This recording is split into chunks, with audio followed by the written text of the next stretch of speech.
হুজুরকে ওনার গুরুত্বপূর্ণ তাফসীর পেশ করার জন্য সবিনয় অনুরোধ করছি। আসসালামু আলাইকুম ওয়া রাহমাতুল্লাহি ওয়া বারাকাতুহু।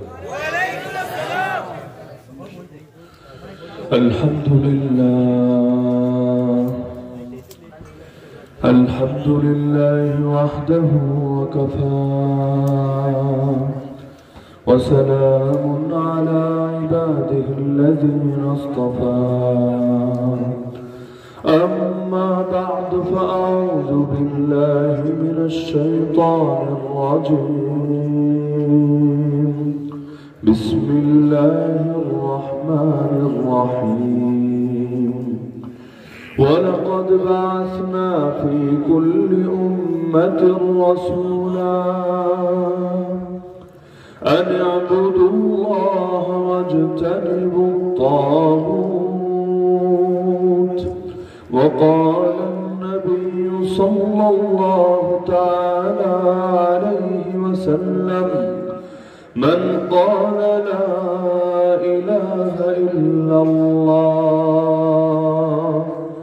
وكفر بما يعبد من دون الله حرم ماله ودمه وحسابه على الله. آمنت بالله صدق الله العلي العظيم وبلغنا رسوله النبي الكريم.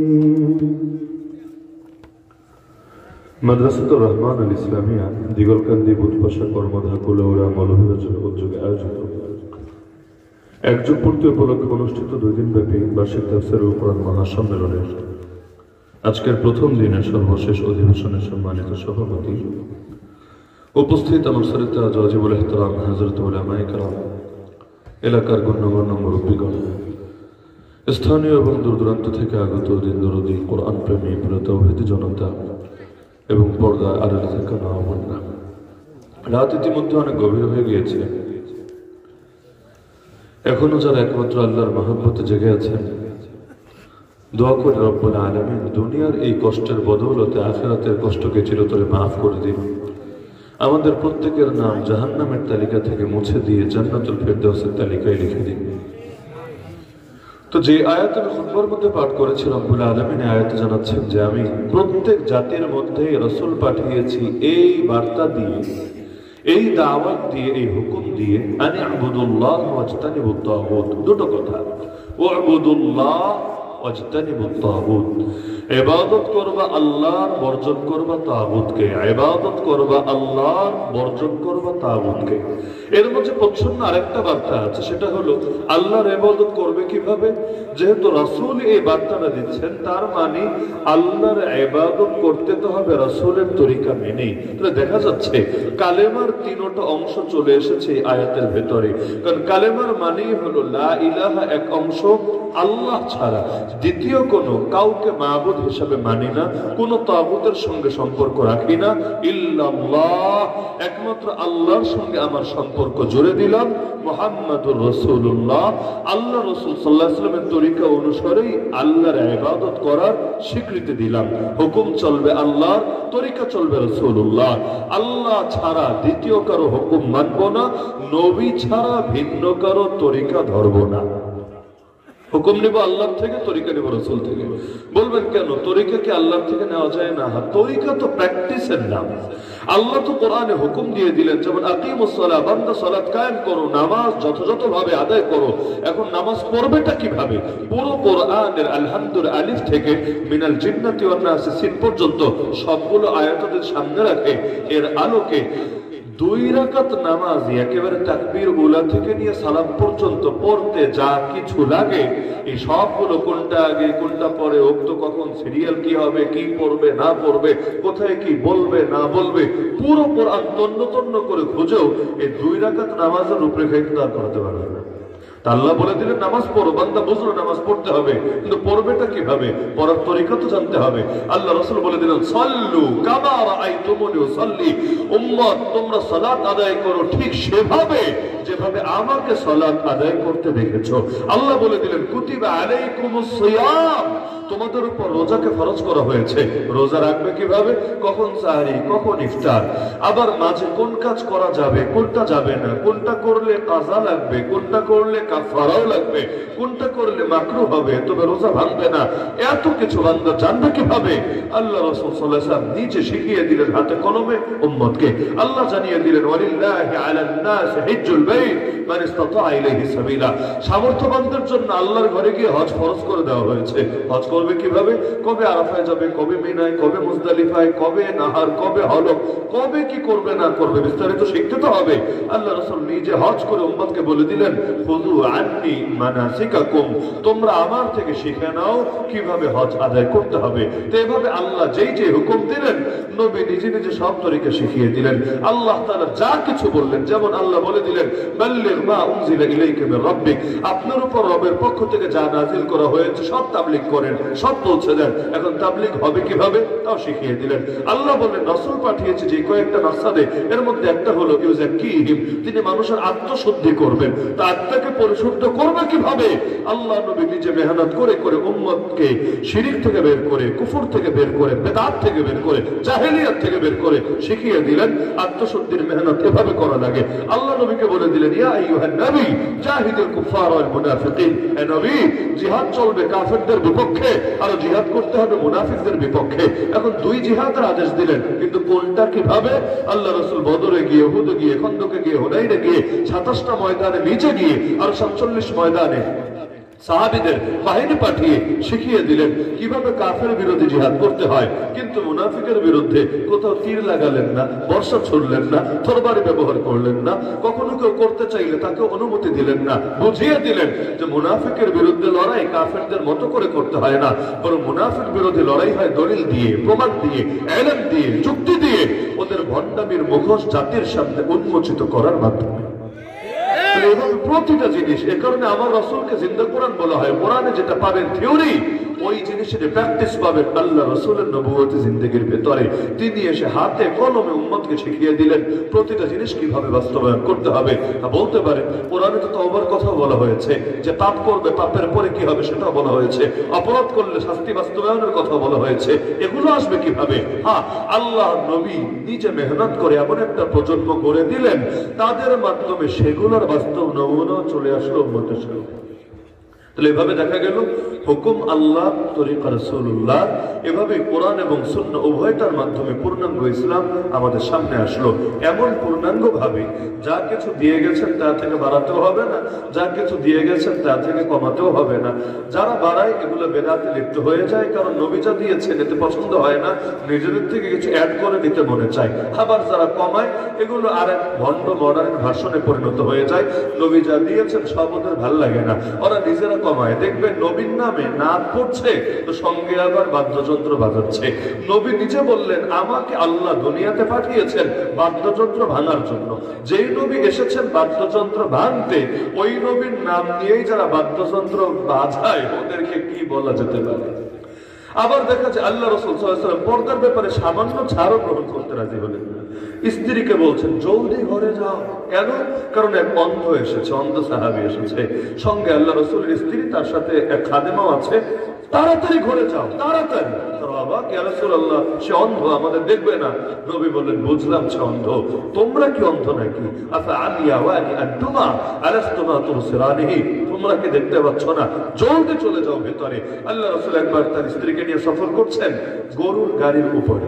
এখন যে গাড়ি চালিয়ে নিচ্ছে, তো সে কষ্টকর কাজ করতে গেলে অনেক সময় কাজ যাতে সহজ হয় এজন্য মানুষ গুনগুন করে কিছু গাইতে থাকে। কেউ গান গায়, কেউ গজল গায়, একজন এক একটা গায়, যাতে করে কষ্টের কাজটা সহজ হয়। দেখবেন যারা গাছ টাছ কাটে, ওই গাছ টানার সময় আরো জোরে হেইও, আরো জোরে হেইও। আরে এটা কি রে ভাই, এদিকে 10 নেকি না 20 নেকি? বলবেন নেকিটাকে কিছু না, এগুলো একটা তাল পাওয়া যায় আর কি। তো এখন যে সাহাবী তিনি গাড়ি চালিয়ে নিচ্ছেন, তিনিও তাল ধরে রাখার জন্য একটু সুর দিয়ে দিয়ে কবিতা বলছেন, গজলের মতো করে আর কি। আল্লাহ রাসূল পেছন থেকে ধমক দিলেন। আল্লাহ রাসূল বলেন রুয়াইদাকা ইয়া আনজাশা, রিফকাম বিল কাওয়ারির লা তাকসিরিল কাওয়ারির। ওই সাহাবীর নাম ছিল আনজাশা রাদিয়াল্লাহু আনহু। নবী বলেন, হে আনজাশা, চুপ করো, তুমি কাচের বোতলের প্রতি সহানুভূতি প্রদর্শন করো, কাচের বোতল ভেঙে ফেলো না। কাচ আসলো কোথেকে আবার? এখানে নারীর হৃদয়কে কাচের সঙ্গে তুলনা দেওয়া হয়েছে। নারীর অন্তর নরম, যেমন কাচও নরম। লোহা ভাঙা কঠিন, কাচ ভাঙা সহজ। অনেক সময় বেশি সাউন্ড হলেও ভেঙে যায়। ওই দেখবেন ট্রাকের চাকা বিস্ফোরণ হয়েছে, পাশ দিয়ে আপনার গাড়ি যাচ্ছিল, গাড়ির গ্লাস ভেঙে গেছে, হয় কখনো কখনো ওই আওয়াজ এটা নিতে পারে না। তো দেখা গেল এখানে কাচ কোথায়? আল্লাহ রাসূল নারীর অন্তরকে কাচের সাথে তুলনা দিচ্ছেন যে তুমি এভাবে যে গুনগুন করে গাচ্ছ, তোমার এই আওয়াজ যে তার কানে যাচ্ছে, তার অন্তরে ওয়াসওয়াসা এবং ফিতনা আসলেও আসতে পারে, আসবে নিশ্চিত কিছু না। আর আল্লাহ রাসূল সাল্লাল্লাহু আলাইহি ওয়াসাল্লামের অন্তরে, স্ত্রীর অন্তরে আসবে, এটা তো কল্পনাও করা যেতে পারে না, কিন্তু উম্মতকে শিখিয়ে দিচ্ছেন যে তাকওয়া কিভাবে রক্ষা করতে হয়, নিজেকে কিভাবে বাঁচাতে হয়।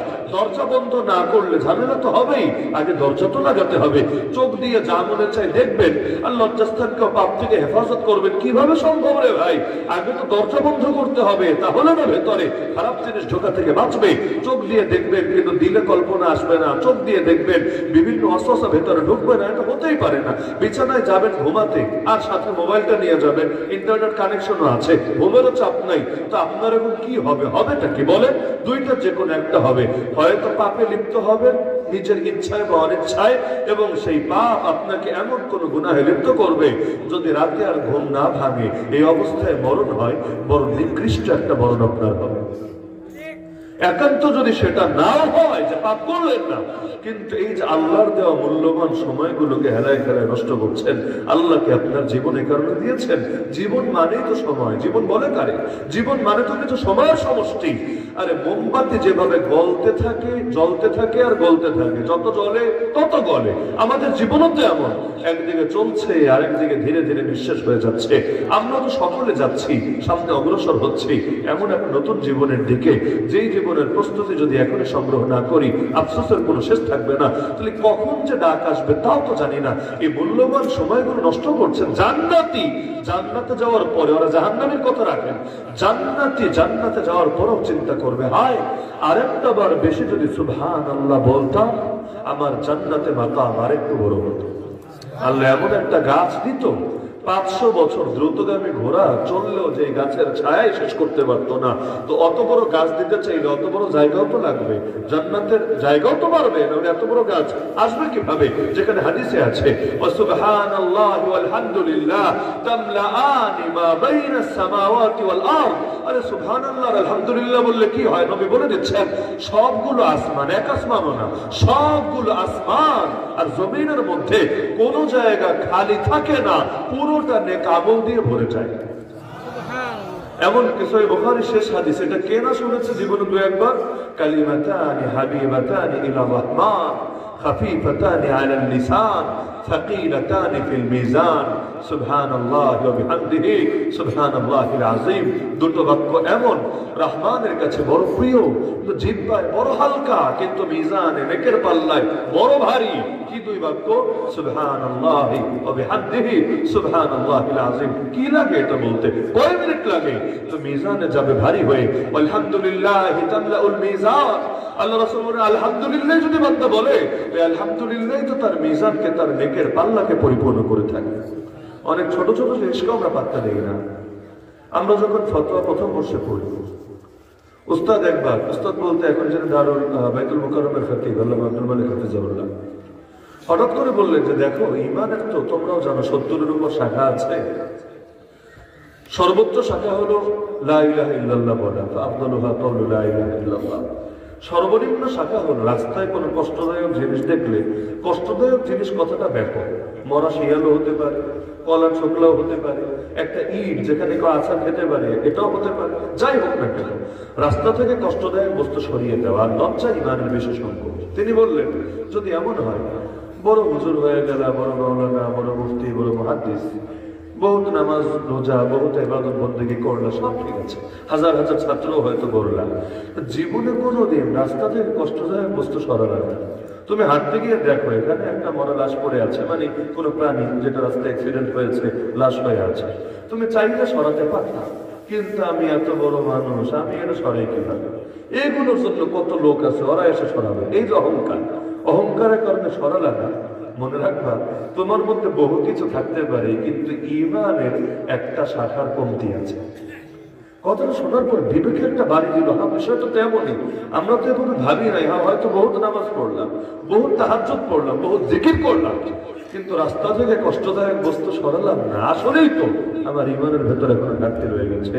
আর সেই রাস্তা যদি হিদায়াতের রাস্তা হয়, এখনো দুনিয়ার রাস্তা, এখানে চলতে গেলে যা কষ্ট দেয়। আর এখনো ঈমানের রাস্তা, হেদায়েতের রাস্তা, এখানে চলতে গেলে যা পীড়া দেয়, যা কষ্ট দেয়, যা বেদনা দেয়, যা বাধা দেয়। হকের পথে চলতে গেলে, হকের কথা বলতে গেলে ধরে নিয়ে জেলে ভরে দেয়, আয়না ঘরে ভরে রাখে, মিথ্যা মামলা ঠুকে দেয়, জবানে তালা লাগানোর চেষ্টা চালায়, মাহফিলের মধ্যে গন্ডগোল লাগায়। তো ওগুলোকে কি করতে হবে? ওই কষ্টদায়ক বস্তুও তো সরাতে হবে, ওই বাধাকেও তো ছড়ে ফেলতে হবে। নিজের রক্ত দিয়ে হলো ওই জালেমদেরকে তাদের উপযুক্ত প্রাপ্য তো বুঝায় দিতে হবে, নাহলে ঈমানের দাবি পুরো হবে কিভাবে? রাস্তা বললে অনেকে আবার একটারে বোঝে, আর একটা বোঝে না। আরে দুনিয়ার রাস্তা থেকে কষ্টদায়ক বস্তু সরানোর গুরুত্ব যতটুকু, ঈমানের রাস্তা থেকে, ঈমানের পথে বাধা আছে যা, সেগুলোকে সরানোর গুরুত্ব এর চেয়ে তো কম না, আরো অনেক বেশি। তাহলে ঈমানের সাথে এগুলো তো মাথায় রাখতে হয়। তাহলে কালেমার মধ্যেই যে বার্তা আমাদেরকে দেওয়া হয়েছে, তিনটা বার্তা মাথায় গেঁথে রাখলেই হবে। লা ইলাহা 1 নম্বর বার্তা, ইল্লাল্লাহ 2 নম্বর বার্তা, মুহাম্মদুর রাসূলুল্লাহ 3 নম্বর বার্তা। তিনটা বার্তা শুধু মাথায় রাখেন। লা ইলাহা মানে কোন তাগুতের সাথে সম্পর্ক রাখবো না। মানে এমন এক তরবারি, যে তরবারি দিয়ে রশি কেটে দিলাম, কোন রশি? আমার সাথে তাগুতের সম্পর্কের যে রশি আছে, যে বন্ধন আছে, এটাকে ছিন্ন করে দিলাম। এখন বলবেন তাগুত কি? তাগুত শব্দের অর্থ হলো সীমা লঙ্ঘনকারী। এখন বলবেন সীমা লঙ্ঘনকারী মানে? সীমা তো অনেকে লঙ্ঘন করে। সীমা লঙ্ঘনকারী মানে হলো প্রতিটা বান্দা, আমরা তো সবাই বান্দা নাকি? আল্লাহর বান্দা না সবাই? আল্লাহর গোলাম। গোলাম হিসাবে গোলামের একটা সীমা আছে। যেমন যারা অফিসে চাকরি করে বা যারা রাজনীতি করে, বিভিন্ন পদের অধিকারী হয়ে আছে, প্রতিটা পদের একটা সীমা আছে, এর উপরে যাওয়া যায় না। তোমার দৌড় ভাই এই পর্যন্ত, এর নিচে তুমি কাজ করতে পারবা, আর উপরে আসতে পারবা না। এভাবে লেভেল থাকে নাকি থাকে না? যে সরকারি দ্বিতীয় লেভেলের কর্মচারী, প্রথম স্তরের কর্মচারী, এত স্তরের কর্মচারী, প্রত্যেকের একটা সীমা বেঁধে দেওয়া আছে। সীমার উপরে যদি সে যায়, এটাকে অপরাধ হিসেবে বিবেচনা করা হয়, অনধিকার চর্চা হিসেবে বিবেচনা করা হয়। তো বান্দা হিসাবে আমাদের সবার একটা সীমা আছে। এই সীমাকে যদি কেউ ক্রস করে ফেলে এবং আল্লাহর অধিকার, আল্লাহর সিফত, আল্লাহর গুণ যদি নিজের জন্য সাব্যস্ত করতে শুরু করে, ওরাই তাগুত বলে। যেমন গায়েবের ইলম জানে কে? গায়েবের ইলম কার কাছে? এখন কেউ যদি বলে আমারে হাত দেখা, আমি তোর হাত দেখে দেখে সব গায়েব বলে দিতে পারি, ও তাগুত। ও তাগুত কেন? কারণ গায়েবের ইলম তো আল্লাহর না, ও তো সীমা ক্রস করে ফেলেছে, আল্লাহর অধিকার নিজের জন্য সাব্যস্ত করে ফেলেছে। এজন্য যদি দেখেন কেউ হাত দেখে দেখে ভাগ্য বলছে, আপনিও হাত দেখাবেন, প্রথমে দেখাবেন। বলবেন হাত দেখাবো কেন? হাত দেখাবেন কেন? এটা ব্যাখ্যা করছে। হাত দেখাবেন, সে কি বলে খুব মনোযোগ দিয়ে শুনবেন, একদম দিলের কান দিয়ে শুনবেন। শোনার পরে পরে জিজ্ঞেস করবেন কথা শেষ? বললো হ্যাঁ শেষ। আর কিছু আছে? আর কিছু নাই।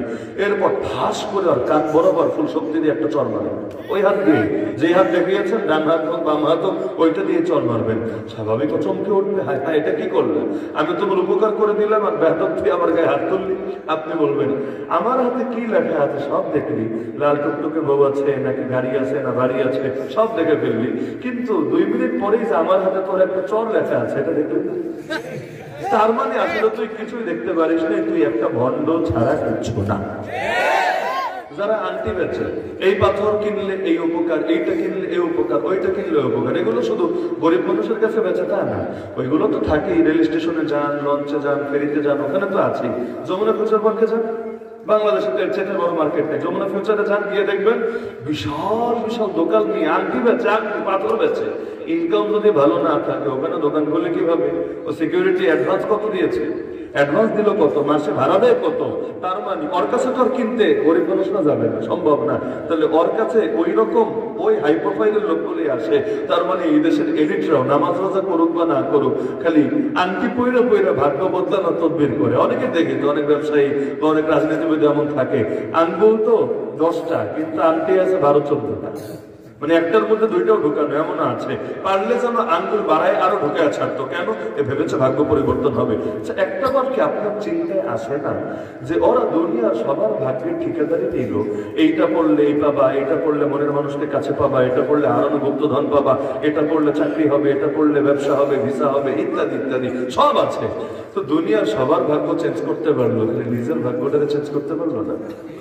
और এখন এই বয়সে আইসা সারাদিন রোদে পুড়ে পুড়ে বৃষ্টিতে ভিজে ভিজে আঁকতে বেচা লাগে, তুই বেড়ে একটা আনতে নিচে পর ওইটা জামানার বিল গেটস হয়ে যা, তুই অন্তত গরিবের ইলন মাস্ক হয়ে যা, তা তো পারিস না, নিজে কিচ্ছু করতে পারিস না, দুনিয়া সবার ভাগ্যে ঠিকাদারে নিয়েছিস, তার মানে পুরোটাই ভণ্ডামি ছাড়া কিচ্ছু না।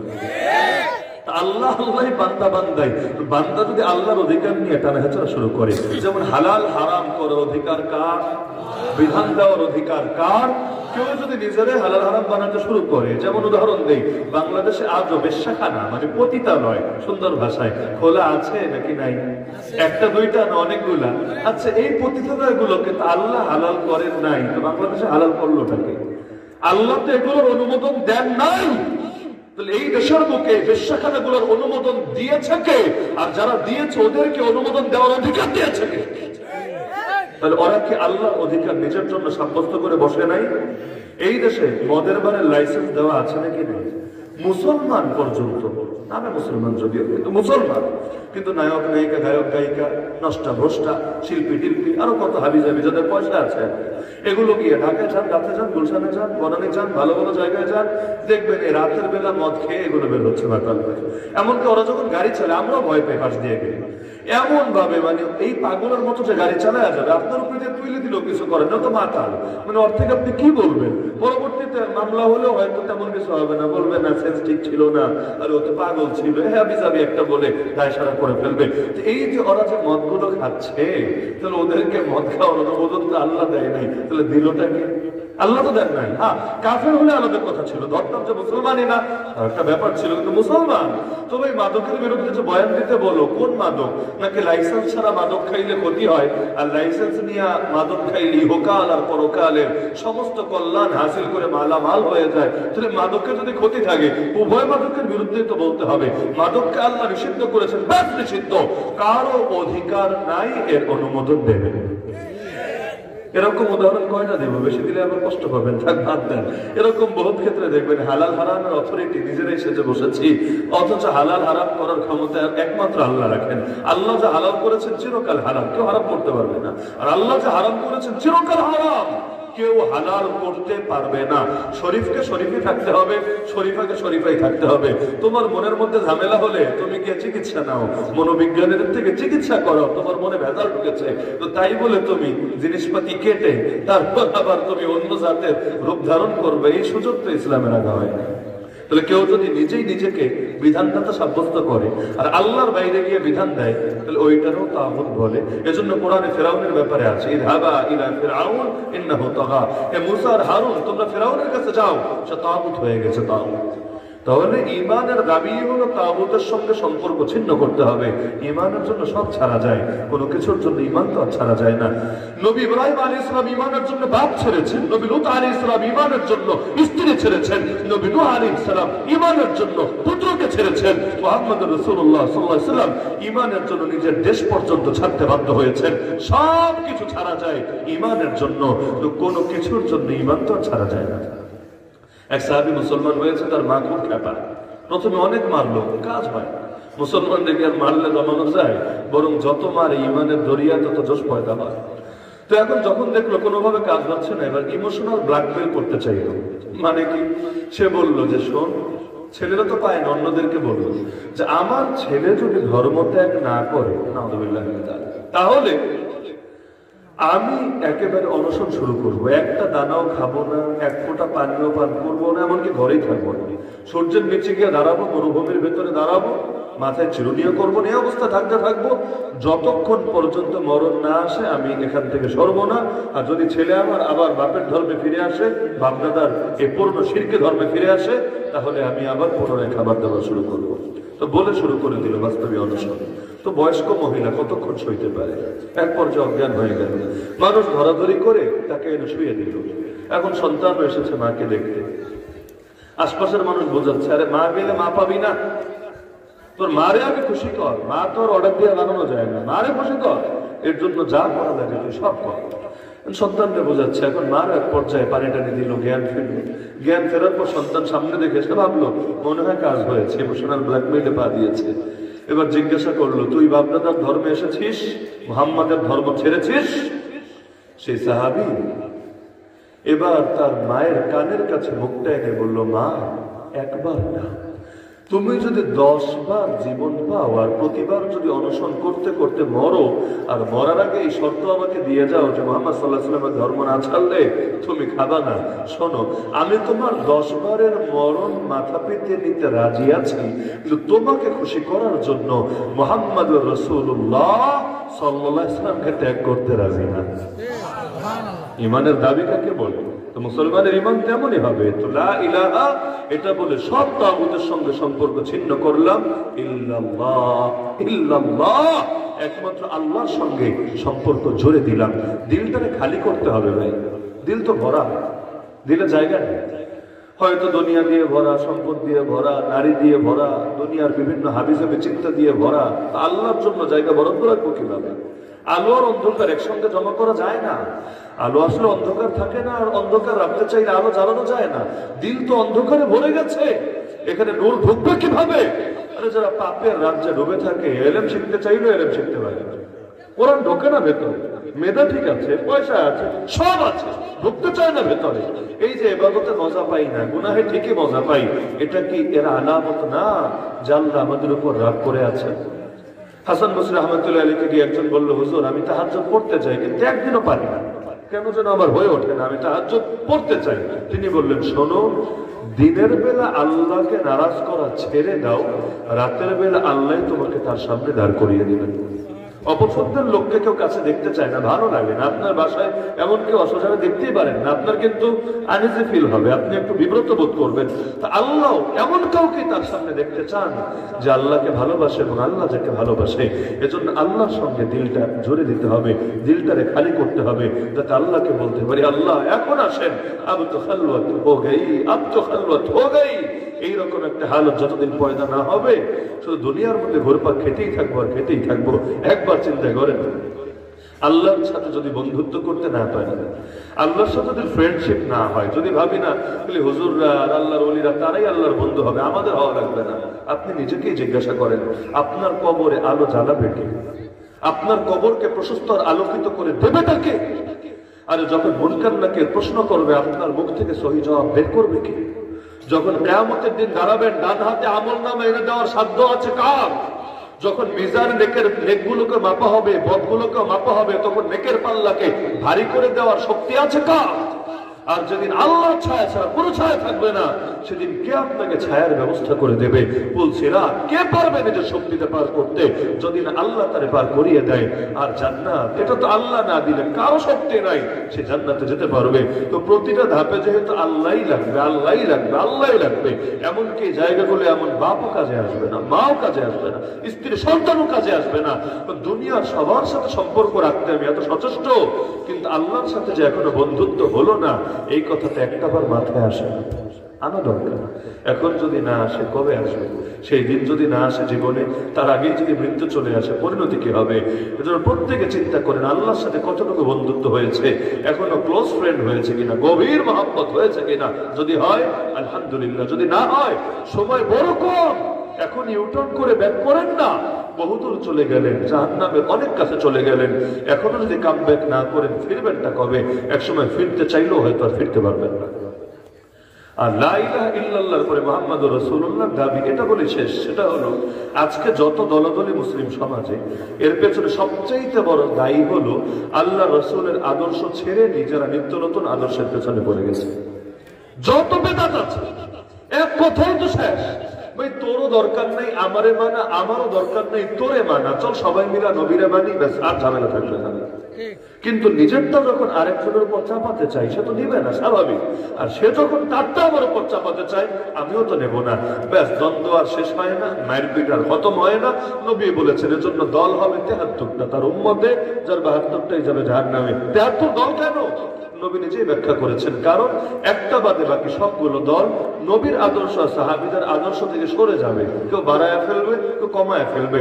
বাড়ানোর দরকার নেই, কমানোর দরকার নেই। নবী যা দিয়েছেন, সাহাবীরা যা করেছেন, ব্যাস।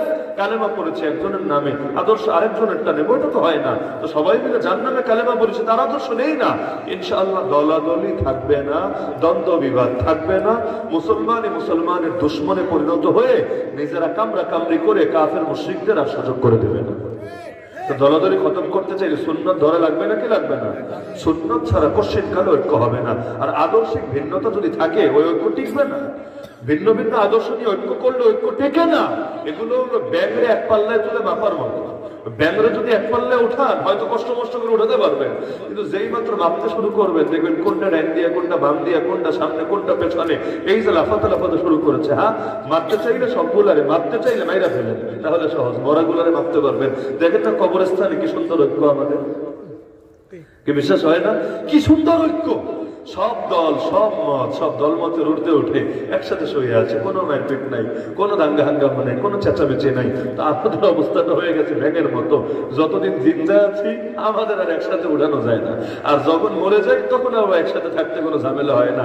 আরে একসাথেই জান্নাতে যাবো ইনশাআল্লাহ, একসাথে আরশের নিচে জায়গা নেবো ইনশাআল্লাহ। সুতরাং সব দলাদলি খতম করতে ওই যে বলেছে, আপনারও দরকার নেই আমাকে মানার, আমারও দরকার নেই আপনাকে মানার। সবাই মিলে নবীকে মানি, আর নবীর আদর্শ সংরক্ষিত, এমন না হারায় গেছে। নতুন করে এখন গবেষণা করতে হবে। নবীরটা যা আছে বাস আপনিও মাইনা নেন, আমিও মাইনা নেই, ইনশাআল্লাহ দলাদলি খতম হয়ে যাবে। মুসলিম উম্মাহ আবার ঐক্যবদ্ধ হতে পারবে। 200 কোটি মুসলমান যদি ঐক্যবদ্ধ হয়, লিখে রাখেন আগামী এক সপ্তাহের মধ্যে মসজিদ আকসা স্বাধীন হয়ে যাবে ইনশাআল্লাহ। কে পারবে বিজয়, কে ঠেকাতে পারবে?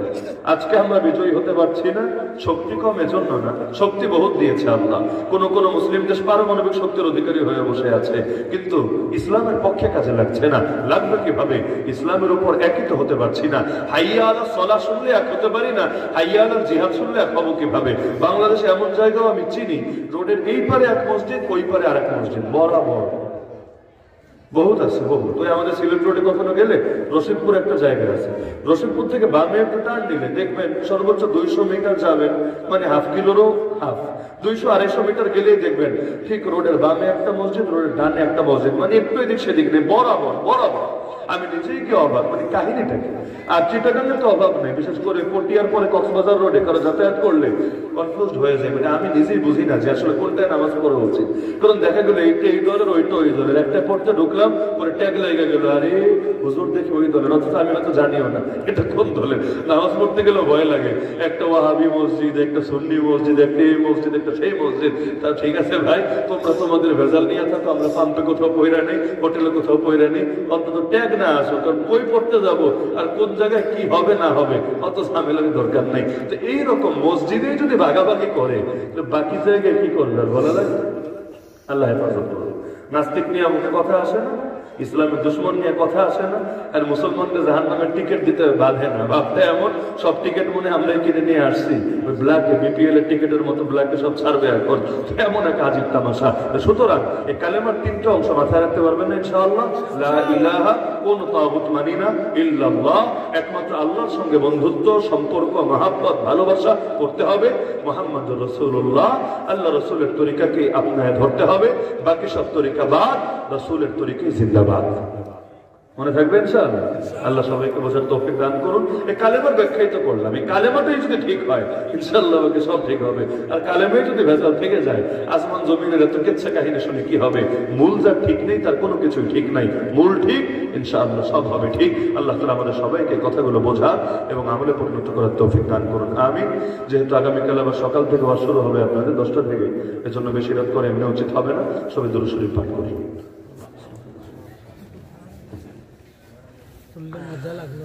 الحمد لله رب العالمين، والصلاة والسلام على سيد المرسلين وعلى آله وأصحابه أجمعين। আয় আল্লাহ, বৃহস্পতিবার দিবাগত রাতে কোরআনের মাহফিল শেষ করে আপনার কাছে আমরা দুটো হাত তুললাম। আয় আল্লাহ, আমাদের প্রতিটা মানুষকে আপনি কবুল করে নেন। আয় আল্লাহ, জীবনভর যত পাপ করেছি, যত গুনাহ করেছি, আপনার কাছে ক্ষমা চাচ্ছি। আয় আল্লাহ, সমস্ত গুনাহগুলোকে মাফ করে নিষ্পাপ হয়ে বাড়িতে ফিরে যাওয়ার তৌফিক দান করেন। আয় আল্লাহ, আমাদের যাদের মা বাবা, আপনজন, আত্মীয় স্বজন কবর শুয়ে আছেন, প্রত্যেকের কবরকে জান্নাতের বাগান বানায় দেন। আয় আল্লাহ, এলাকার গোরস্থানগুলোতে যত মুমিন মুর্দেগান শায়িত আছেন, প্রত্যেকের কবরকে নূরে নূরানি বানায় দেন। আয় আল্লাহ, আমাদের যে মুরব্বীরা এখনো জীবিত আছেন, তাদেরকে নেক হায়াত দান করেন। আমাদের মধ্যে যারা অসুস্থ, সবাইকে শিফায়ে কামিল আজল নসিব করেন। যারা ঋণগ্রস্ত, সবাইকে ঋণ পরিশোধের তৌফিক দান করেন। প্রত্যেকের হালাল রুজি রোজগারে বরকত দান করেন। হারাম থেকে বিরত থাকার তৌফিক দান করেন। আয় আল্লাহ, যে যে মুসিবতে আটকে আছে, সকলের মুসিবতকে আপনি দূর করেন। আয় আল্লাহ, মাদ্রাসাতুর রহমানকে আপনি কবুল করেন। এর যাবতীয় প্রয়োজন গায়বী খাজানা থেকে পূরণ করেন। আয় আল্লাহ, এখানকার প্রতিটা তালিবুল ইলমকে হাক্কানি, রব্বানি, হাফেজ, আলেম, মুবাল্লিগ, মুজাহিদ, দাঈ হিসেবে কবুল করেন। আয় আল্লাহ, আপনার বান্দার এই প্রচন্ড শীতের ভেতর, আয় আল্লাহ, কুয়াশা পড়ছে বৃষ্টির মতো, এর ভেতরেও একমাত্র আপনার মহব্বতে, উলামায়ে কেরামের মহব্বতে গভীর রাত পর্যন্ত পড়ে আছে। আয় আল্লাহ, এখানে উপস্থিত একজনকেও মাহরুম করবেন না। আয় আল্লাহ, এখানে উপস্থিত প্রত্যেকের নাম জান্নাতুল ফেরদাউসের লিস্টে অন্তর্ভুক্ত করেন। আয় আল্লাহ, এই ময়দানে যেভাবে একত্রিত হলাম, আয় আল্লাহ, কিয়ামতের দিন আরশের ছায়াও যাতে একত্রিত হতে পারি, কেউ যাতে কপাল পোড়া না হয়, কেউ যাতে পুলসিরাত থেকে কেটে টুকরা টুকরা হয়ে জাহান্নামী হয়ে না যায়, সেই তৌফিক আমাদের সবাইকে দান করেন। আয় আল্লাহ, আমাদের দিলগুলোকে আপনার মহব্বত এবং প্রিয় নবীজির মহব্বত দিয়ে পরিপূর্ণ করে দেন। আয় আল্লাহ, বারবার বারবার মক্কা মদিনা জিয়ারতের তৌফিক এনায়েত ফরমান। আয় আল্লাহ, যারা দান সদকা করেছে, প্রত্যেকের প্রতিটা পয়সাকে আপনি কবুল করে নেন। যে যে নিয়ত দান করেছে, প্রত্যেকের দিলের নেক মাকসাদকে পূরণ করে নেন। জিন্দা মুর্দা সবাইকে মাফ করে দেন।